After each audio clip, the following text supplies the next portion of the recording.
जैसा कि last video में मैंने बताया कि इंग्लिश को कैसे सीखते हैं और इंग्लिश को सीखते हुए आपको ऑब्जर्वेशन बहुत ज्यादा इंपॉर्टेंट होती है।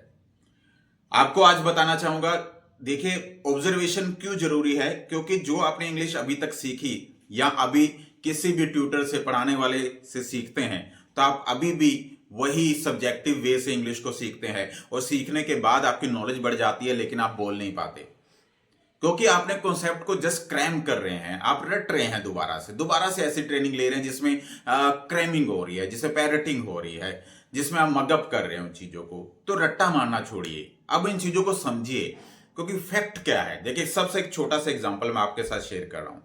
लास्ट वीडियो में मैंने बताया था, जब भी फिनिश्ड सिचुएशन में हम लोग बात करते हैं तो आई हैव और एक्शन की थर्ड फॉर्म लगा देते हैं, यू हैव और एक्शन की थर्ड फॉर्म लगा देते हैं, और ही के साथ हम लोग हैज लगाकर एक्शन की थर्ड फॉर्म लगाते हैं। तो अब सबसे बड़ा जो क्वेश्चन जो लास्ट वीडियो में मैंने कवर नहीं किया था वो ये था कि आई के साथ हैव आ रहा है, यू के साथ हैव आ रहा है और ही के साथ हैज क्यों आ रहा है। और जब ये क्वेश्चन स्टूडेंट से यानी कि आपसे पूछ रहा हूं तो आप बताइए, और मोस्ट प्रोबेबली मैं आपका आंसर मैं खुद बताऊंगा क्योंकि इस समय आपको आपका ही खुद के माइंड का आंसर मैं बता रहा हूं कि आप लोग कह रहे हैं कि यहां पर जो ही होता है वो प्लूरल होता है, इस वजह से आपको ही के साथ हैज लगा दिए। आप देखिए क्या ही प्लूरल है?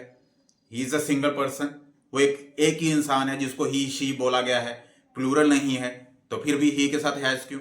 सोचिए एक बार कि आप ही के साथ हैज क्यों लगा रहे हैं। जब आई के साथ हैव लगाकर आपने थर्ड फॉर्म लगाई, यू के साथ हैव लगाकर थर्ड फॉर्म लगाई, तो ही के साथ हैज लगाकर थर्ड फॉर्म लगा रहे हैं, तो ही के साथ हैज क्यों लगा रहे हैं? क्यों लगाया जा रहा है ही के साथ हैज? ये सबसे बड़ा क्वेश्चन है। तो ये सब्जेक्ट पढ़ाने वाले कहते हैं कि आप इसको प्लूरल समझ लीजिए या इसको ऐसे कैसे रट लीजिए, लेकिन मैं आपको समझाना चाहूंगा। देखिए जब ही इंग्लिश में आता है तो ही अपने साथ इज, एस और ईएस को लेकर आता है, यानी कि जब ही की एंट्री इंग्लिश में हुई तो ही के साथ इज आया, एस आया, एक ईएस आया। अब ही के साथ इज कब लगता है? जब कोई लाइव सिचुएशन है तब हम लोग ही के साथ इज लगाकर उस एक्शन के अंदर आईएनजी लगाकर सेंटेंस फॉर्म कर लेते हैं। लेकिन जब बात सिचुएशन ऐसी में आ जाती है जिसमें काम फिनिश्ड हो चुका है, खत्म हो चुका है, उस समय थर्ड फॉर्म लगाते हुए आई के साथ हैव लगाया, यू के साथ हैव लगाया, लेकिन ही ने हैव का हैज बना दिया। और कैसे बनाया? उसने बनाया हैव के अंदर एस और ईएस को जोड़कर। देखिए जब भी आप ही हैव के अंदर एस और ईएस को जोड़ देते हैं तो ये हैव्स बन जाता है। आप देखिए एक मैथमेटिकली हैव प्लस एस और ES is equal to has. आप इसको मैथ्स के अकॉर्डिंगली समझ सकते हैं। अब जो हैव्स है, अगर आप हैज की जगह हैव्स बोलना चाहें या कहीं पर देखें तो ये मिस प्रिंट नहीं है, ये बिल्कुल प्रॉपर एक्यूरेट ऐसे ही बनाया है।